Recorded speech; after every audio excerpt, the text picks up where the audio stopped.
శ్రీమాత్రే నమః. లలిత సహస్రనామ స్తోత్రంలో ఈరోజు 43, 44 ఈ రెండు శ్లోకాలు మనం చదువుకుని వాటికి ఉండేటువంటి అర్థం తెలుసుకుందాం. శాంకరీ శ్రీకరీ సద్భి శరచంద్ర నిభానన శాతోదరి శాంతిమతి నిరాధార నిరంజన నిర్లేప నిర్మల నిత్య నిరాకార నిరాకుల నిర్గుణ నిష్కళ శాంత నిష్కామ నిరుపప్లవ. 43వ శ్లోకంలో మొదటి నామం శాంకరి.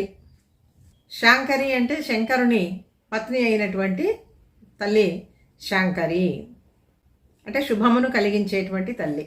శం అంటే సుఖము, మంగళము. శం కరోతి ఇది శాంకరి.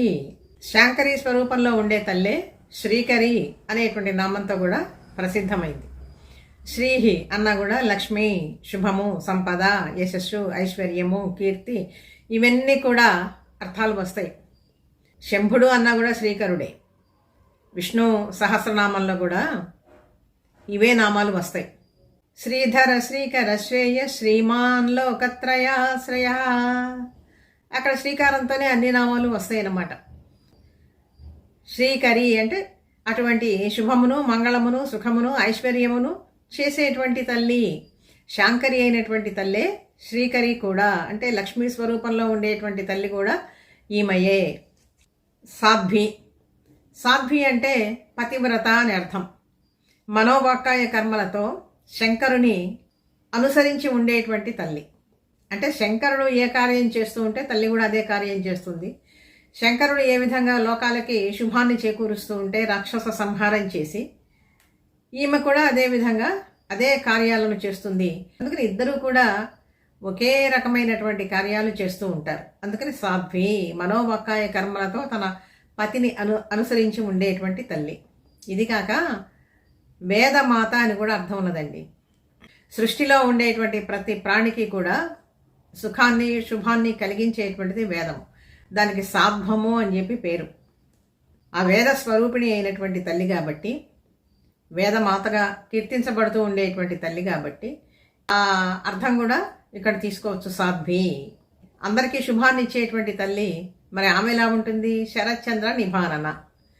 శరత్కాలంలో ఉండేటువంటి చంద్రుడు చాలా బాగా ప్రకాశిస్తూ ఉంటాడు. అంతా మనోహరంగా, ఆహ్లాదకరంగా ఉంటాడు చంద్రుడు. అటువంటి చంద్రబింబము వంటి ముఖం కలిగినటువంటి తల్లి శాంకరి, శ్రీకరి, సాధ్వి అయినటువంటి తల్లి శరత్చంద్ర నిభానన. అటువంటి ఆమె ఇంకా ఆమె నడుము భాగం ఎలా ఉంటుంది అంటే శాతోదరి, చాలా సన్నని నడుము కలిగినటువంటిది. ఇది కూడా ఒక సౌందర్యానికి చిహ్నము, సాముద్రిక లక్షణము శాతోదరి అంటే. శకారంతో వస్తూ ఉండేటువంటి నామాలు ఇవన్నీ కూడా. ఇంతకు ముందు నామాల్లో ఏమో భకారంతో వచ్చేటువంటి నామాలు చెప్పుకున్నాము, ఇక్కడేమో శకారంతో వస్తూ ఉండేటువంటి నామాలు సా, శా. శాంతిమతి. శాంతిమతి అంటే శాంత స్వరూపురాలు, తీక్ష్ణమైనటువంటి స్వభావం లేనిది, శాంత స్వరూపిణిగా ఉండేటువంటి తల్లి, భక్తానుగ్రహ కారిణి అయినటువంటి తల్లి, పరమ కారుణికమైనటువంటి దృష్టిలతో తన బిడ్డల మీద, సృష్టి మీద తన వాత్సల్యాన్ని ప్రకటించేటువంటి తల్లి, ఎప్పుడు కూడా మందస్మిత అయి ఉండేటువంటి తల్లి, ఎటువంటి మానసిక వికారాలు లేనటువంటి స్థితిని శాంతము అని చెప్పి నేను అంటాం. అందుకని ఎటువంటి మనోమాలిన్యాలు కూడా లేనటువంటి తల్లి కాబట్టి అంత ప్రశాంతమైనటువంటి ముఖంతో ఆ తల్లి ప్రకాశిస్తూ ఉంటుంది. ఈ 43వ శ్లోకంలో శాంకరి, శ్రీకరి, సాధ్వి, శరత్చంద్ర నిభానన, శాతోదరి, శాంతిమతి. ఇంతవరకు శాంభవి విద్య, భవానీ అనేటువంటి నామం 112వ నామం.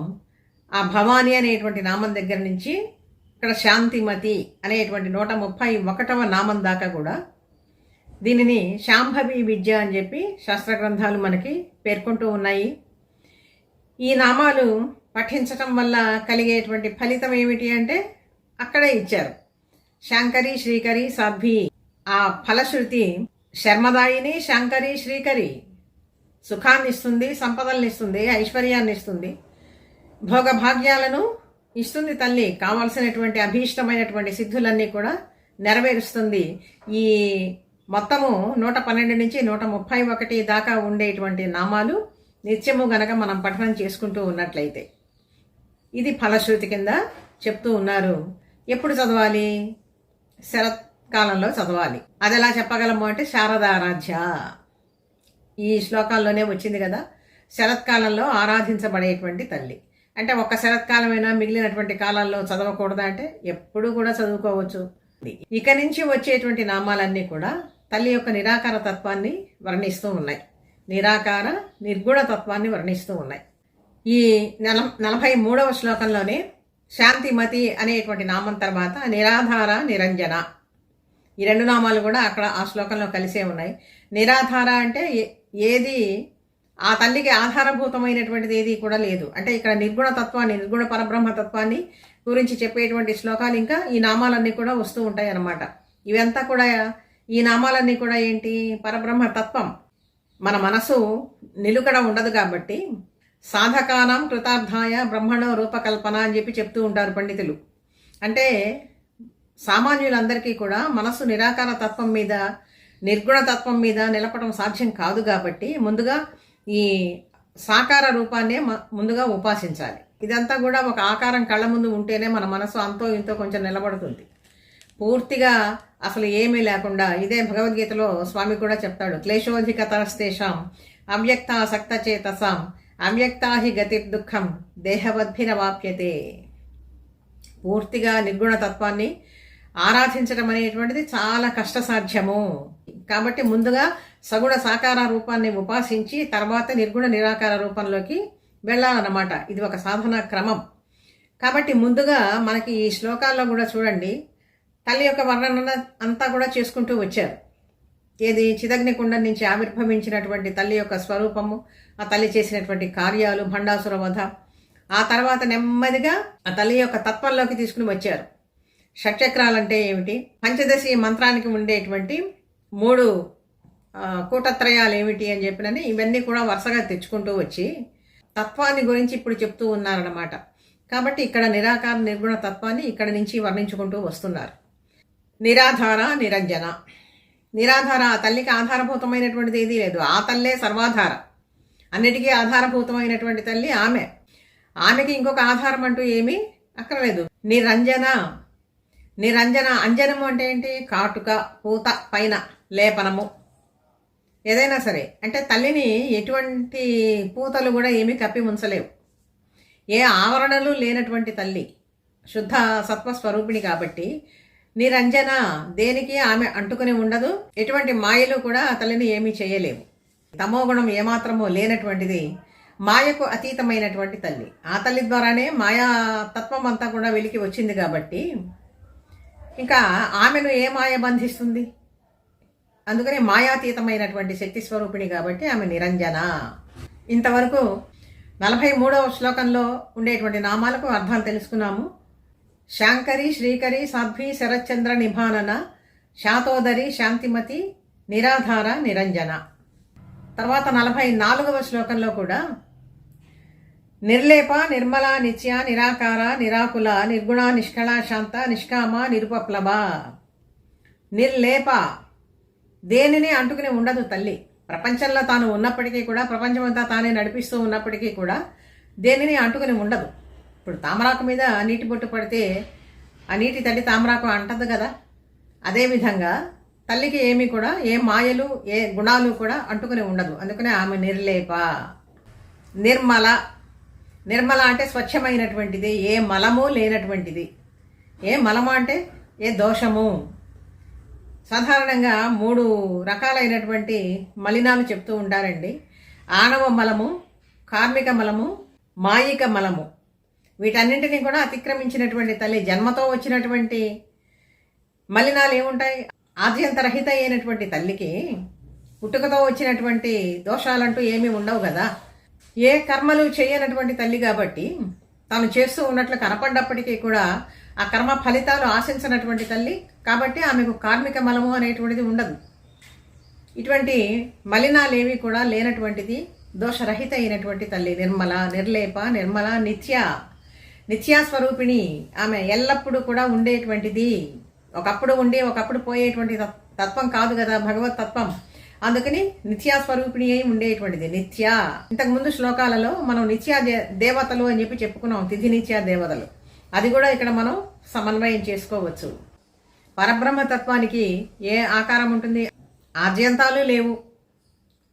ఆత్మకి ఏ రూపం ఉంటుంది? ఆద్యంతాలు లేవు. అవయవరహితమైనటువంటిది, కాలాతీతమైనటువంటిది, మాయాతీతమైనటువంటిది, సర్వే సర్వత్రా నిండి ఉండేటువంటిది. అందుకని ఈ నిరాకార తత్వం అనేటువంటిది అందరూ భావించడం అనేటువంటిది కూడా సాధ్యం కాదు. అందుకనే ఒక విగ్రహ రూపంలో విగ్రహారాధన అనేటువంటిది తీసుకుని వచ్చారు. తర్వాతి నామం నిరాకుల. ఆకులము అంటే ఏమిటి? వ్యాకులపాటు, కలత. అసలు ఏ తత్వము అంటనటువంటిది, ఏ దోషము లేనటువంటిది, ఏ కర్మ చేయనటువంటి రూపానికి, తత్వానికి వ్యాకులత ఎందుకుంటుంది? ఇదేదో నేను చేస్తున్నాను, దీని ఫలితాన్ని నేను పొందాలి అనేటువంటి భావం ఉంటేనే, అది సిద్ధించకపోతేనే ఒక వ్యాకులత, మనసుకు సంక్షోభము అనేటువంటిది కలుగుతూ ఉంటాయి. వీటన్నిటికీ అతీతమైనటువంటి స్థితిలో ఉండేటువంటి తల్లి కాబట్టి ఆమెకు ఆకులపాటు అనేటువంటిది ఉండదు, వ్యాకులత ఉండదు. గుణాతీత స్వరూపం కాబట్టి ఇక్కడ నిర్గుణ. గుణాలు మనమేమో సామాన్యులు, అనంతా సృష్టిలో ఉండేటువంటి ప్రాణులన్నీ కూడా ఈ గుణాలను ఆశ్రయించుకునే పనులు చేస్తూ ఉంటాయి. అందుకని అటువంటప్పుడు ముందు ఈ స్తోత్ర రూపంలో, నామ రూపంలో ముందు తత్వాన్ని విశదీకరిస్తూ ఉన్నారు.